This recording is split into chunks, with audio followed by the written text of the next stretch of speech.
አባ ሙሴ ጸሊም። አባ ሙሴ ጸሊም ኢትዮጵያዊ ሲሆኑ በግብጽ ሀገር ያደጉና የኖሩ ቅዱስ አባት ናቸው።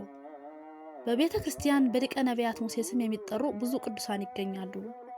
ከነዚህም አንዱ አባ ሙሴ ጸሊም ወይም ጥቁር ሙሴ ሲሆኑ በቆዳቸው ቀለም ምክንያት ጸሊም ወይም ጥቁር በሚባል ቅጽል ስም ይጠራሉ። እኒህ ቅዱስ ለሰማዕትነት ክብር ከመብቃታቸው በፊት በቆዳቸው ብቻ ሳይሆን በግብራቸው ጥቁር ነበሩ። ኃጢአትን አብዝተው የሚሰሩ ነበሩ። ያለ መጠን ይበሉና ይጠጡ፣ ይቀሙና ያመነዝሩ፣ እንዲሁም ሰው ይገድሉ ነበር። እግዚአብሔርን ካለማወቃቸው የተነሳ በባዕድ አምልኮ ተይዘው የኖሩት አባ ሙሴ ጸሊም ፀሐይን ለሚያመልኩ ሰዎች አገልጋይም ነበሩ።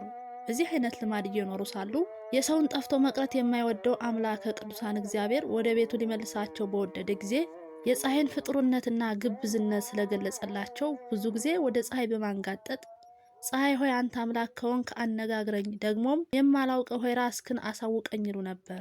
አባ ሙሴ ጸሊም በዚህ አይነት ልማድ ሲኖሩ የገዳማ አስቄጤስ መነኮሳት እግዚአብሔርን ያውቁታል፣ ያዩታል፣ እንዲሁም ያነጋግሩታል እየተባለ ሲነገር ይሰሙ ነበር። እግዚአብሔርም ስሙን እንዲቀድሱና መንግስቱን እንዲወርሱ ሊያደርጋቸው ወዷልና ወደ ገዳሙ ሄዱ ዘንድ አነሳሳቸው። ወደ አስቄጤስ ገዳም ሄደው ከካህናት አንዱ የሆኑትን አባ ኤስድሮስን እውነተኛውን አምላክ ታሳውቁኝና ታስረዱኝ ዘንድ ወደ እናንተ መጥቻለሁ አሏቸው። እርሳቸውም እግዚአብሔርን ፍለጋ ወደ ገዳሙ መምጣታቸውን አድንቀው ከአባ መቃርስ ጋር አገናኟቸው። አባ መቃርስም የክርስትና ሃይማኖትን አስተምረው በአብ በወልድ በመንፈስ ቅዱስ ስም አጠመቋቸው። ከዓመታት በኋላም በልዩ ልዩ አይነት ፈተና ፈትነው አመነኮሷቸው።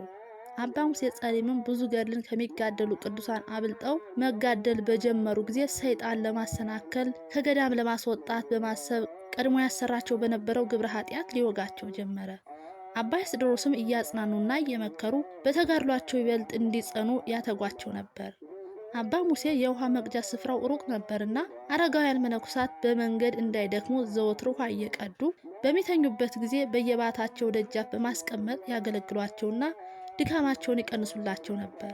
እንዲህ ያደረጉ በመጋደልና በማገልገል ለብዙ ዓመታት ሲኖሩ ጸላይ ሰናይ ሰይጣን እግራቸውን በከባድ ደዌ መታቸውና ለብዙ ቀናት የአልጋ ቁራኛ ሆነው ኖሩ።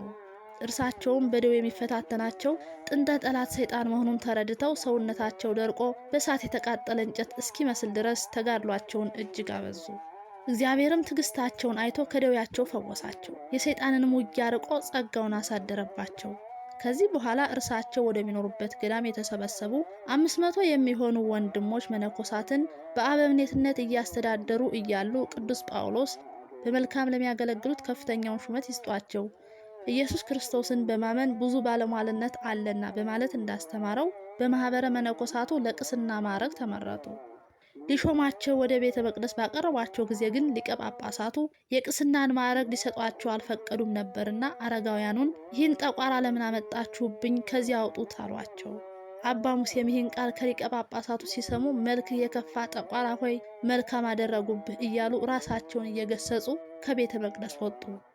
በሌላው ቀን ጽናታቸውንና ትዕግስታቸውን የተመለከቱት ሊቀ ጳጳሳቱ አስጠርተው በአንብሮተ እድ በቅስና ማዕረግ ሾሟቸውና ሙሴ ሆይ እንሆ በውስጥህም በውጭም ሁለንተናህ ነጭ ሆነ በሚል የደስታ ቃል ተናገሯቸው።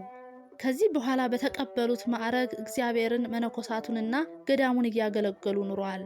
በአንድ ዕለትም አባ ሙሴ ከአረጋውያን ጋር ወደ አባ መቃርስ በሄዱ ጊዜ አባ መቃርስ መንፈስ ቅዱስ ተገልጦላቸው ከእናንተ ውስጥ የሰማዕትነት ክብር ያለው አንድ ሰው አየው በማለት ለአባ ሙሴ ጸሊም ስለተዘጋጀው የሰማዕትነት ክብር አስቀድመው ትንቢት ተናገሩ። አባ ሙሴም ይህን ቃል ሲሰሙ አባቴ ሆይ እኔ ሆናለሁ፣ በሰይፍ የገደለ በሰይፍ ይገደል ዘንድ አለው የሚል ጽሑፍ አለና ብለው መለሱ። አንድ ቀን ያገኙትን ሁሉ በሰይፍ የሚገድሉ የበርበር ሰዎች ከባታቸው ገብተው በሰይፍ ቆርጠው ገደሏቸው። ከእርሳቸው ጋርም 7 መነኮሳት ተገደሉ። 8ቱም የሰማዕትነት አክሊል ከእግዚአብሔር መልአክ ተቀብለዋል። ሐዋርያው ቅዱስ ጳውሎስም አስቀድሞም የወሰናቸውን እነዚህን ደግሞ ጠራቸው፣ የጠራቸውን እነዚህን ደግሞ አጸደቃቸው፣ ያጸደቃቸውንም እነዚህን ደግሞ አከበራቸው ሲል የተናገረው ቃል ደረሰ። አባ ሙሴ ጸሊምም በሰማዕትነት ያረፉት ሰኔ 24 ቀን ነው። ቤተ ክርስቲያናችንም በየዓመቱ ሰኔ 24 ቀን ዓመታዊ በዓላቸውን ታከብራለች። የጻድቁ አባታችን ምልጃ በረከትና ረድኤቱ አይለየን። ወስብሐት ለእግዚአብሔር።